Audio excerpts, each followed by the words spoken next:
Thank you for joining and welcome to Accelerating Big Data Analytics Applications with FPGAs and OpenCAPI. My name is Peter Hofstee.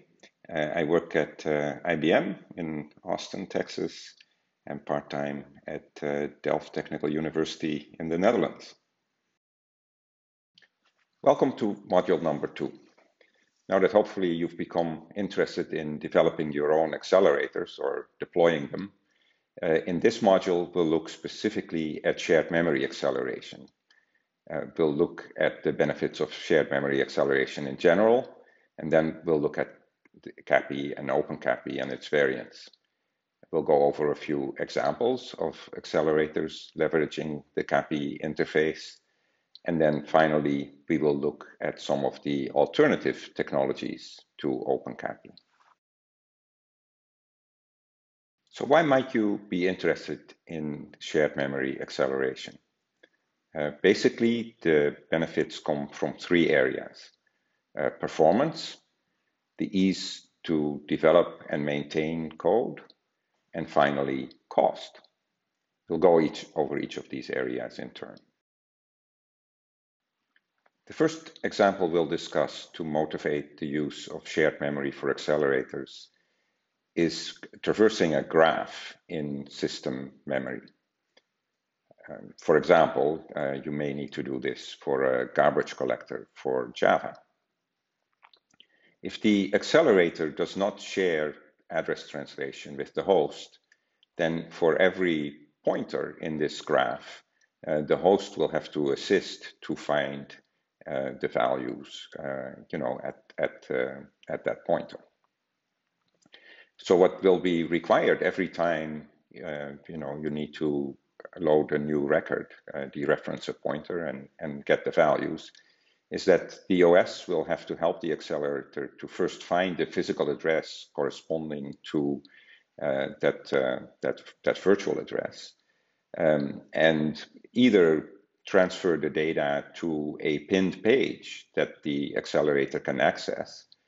And after the host copies the data to that pinned page, it may have to flush the host side caches, especially if that pinned page is in memory, on the device. And then finally, it would need to return the address of the value in that pinned page to the accelerator.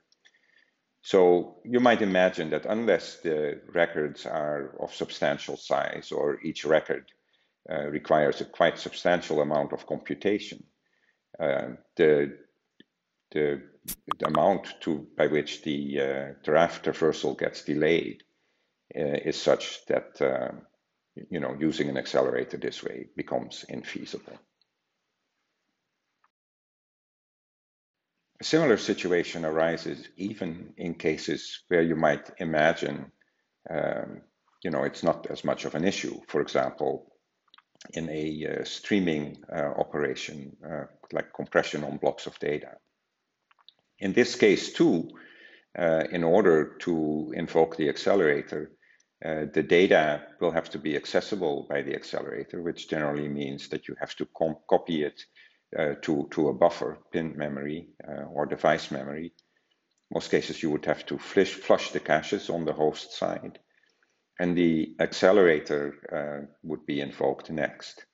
The accelerator then reads the data from the pinned buffer, places the compressed data in another buffer, or either in host memory, in pin memory, or on the device.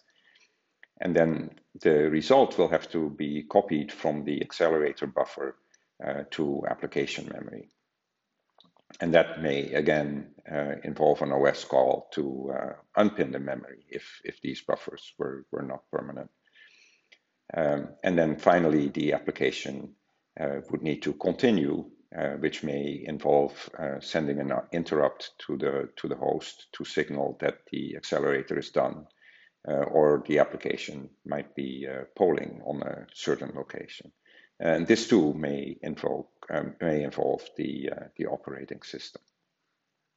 So again, substantial overhead, meaning that if the block is too small, this is not likely to give you a benefit. Now let's contrast this with the situation where the accelerator does share address translation with the host and has access to coherent shared virtual memory.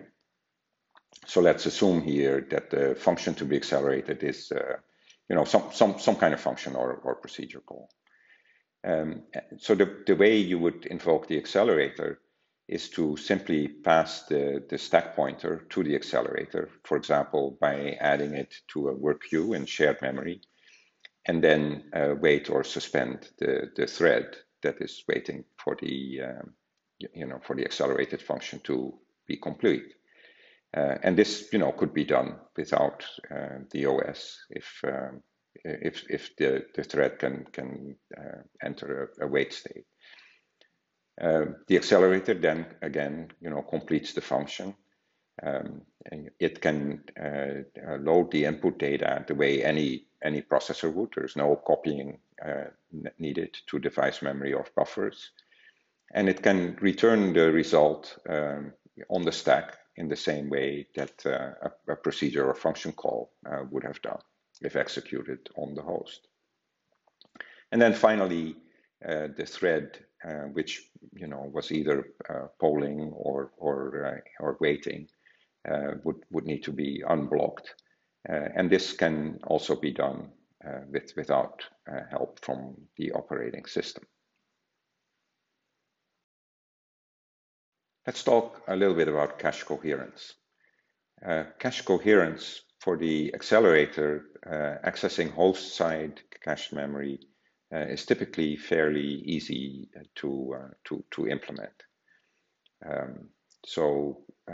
However, cache coherence for a cache in the accelerator is generally more difficult to realize, because that means that the interface to the accelerator must support snooping or invalidation operations. Invalidation of both cache lines and address translation if the address translation is handled on the accelerator side, which in the case of OpenCAPI typically is not. Now, many accelerators can be built without accelerator side cache coherence. So what this means then is that the accelerator, if it had a cache, will need to flush its caches for the host to be able to see the changes that it made to shared memory. But that may be feasible in certain cases. However, in general, if you want to use the accelerator at finer granularity, it becomes a burden also on the accelerator side. So ultimately, accelerator side cache coherence is preferred. Now, for read caching, if you have read-only data, then obviously coherence is less of an issue. Next, let me talk a bit about ease of use and developing and maintaining code for accelerators. Here too, there is a benefit to having accelerators with access to coherent shared memory. Device drivers are notoriously difficult to develop. You saw in the example that in many cases, flushing the caches might be needed, for example, and that is an expensive operation. So device driver writers will try to avoid it, unless it is necessary, and that choice is just a source of many errors. And another item is a separation of concerns. So if I have an accelerator that has access to shared memory, and as I explained on a prior slide, can take a function call and interpret what is in the stack and return the values the same way any processor would, then on the host side, there is not really any code that needs to be maintained that is specific to the details of the accelerator itself, and the accelerator can change in its implementation without requiring change on the host side. So that does not mean that you would be completely free of device driver updates. So for example, if the code is held in some read-only memory or FPGA configuration file on the accelerator, an update to the accelerator would still require changing that code. But just replacing the accelerator with a better one, could be done without modifying or supporting a new device driver on the host side, because all of the details of the accelerator can be handled on the accelerator side itself. And the fundamental reason for this is that with unfettered access to system memory, the accelerator can be fully active. It can fetch all the data and place all the data back into host system memory. And if that needs to be done in a different way for a different implementation of the accelerator, there is no effect on host side code. Finally, let's discuss cost. There are basically two aspects to this: memory fragmentation and the cost of memory itself. First, we look at memory fragmentation. Many devices that have become more sophisticated and powerful will have its own DRAM integrated on the device. So this might be a smart or fast storage device that has a DRAM buffer included in it, or it could be an FPGA with perhaps as much as tens of gigabytes of memory on the FPGA, or similarly on the GPU. This memory is available only to that particular device and cannot be shared for other uses within the system. And that means that memory is not utilized as broadly as it could be. You get basically poor memory utilization. Now I am aware that, for example, with the advent of high bandwidth memory, some of the DRAM might need to be presented to the accelerator at a very high bandwidth, and in that case, there is a good reason to integrate DRAM with the accelerator. But a lot of the storage that the accelerator may need to have access to might not have that bandwidth requirement, and the same concern would still apply. Now, cost is also an issue. The same DRAM chip in a commodity DRAM module on the host processor, or in a accelerator device integrated, say, on the accelerator card, may have a very different cost to the end user. And the reason for this is that commodity DRAM is a very competitive industry with many people, with high volumes and low cost and relatively low margins, whereas the accelerator vendor, may not be able to acquire the DRAM, at prices that are as competitive as the prices that the DRAM module providers can achieve. And those price differences can actually be quite substantial. So besides the utilization issue, the cost of the same amount of memory can be quite different on an accelerator or a DRAM module. So in summary, we've discussed three major reasons for shared memory between the accelerator and the host, and preferably coherent shared memory. The first is performance.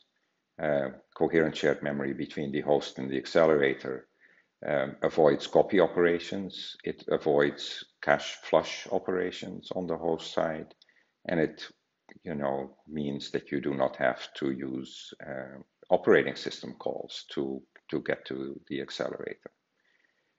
The second reason is the ease of use of the accelerator and the ease of maintaining the accelerator. And we discussed how an upgrade of the accelerator can be completely transparent to the host, and device drivers on the host side can be extremely lightweight, with all of the implementation details of the host captured, of the accelerator captured on the accelerator side.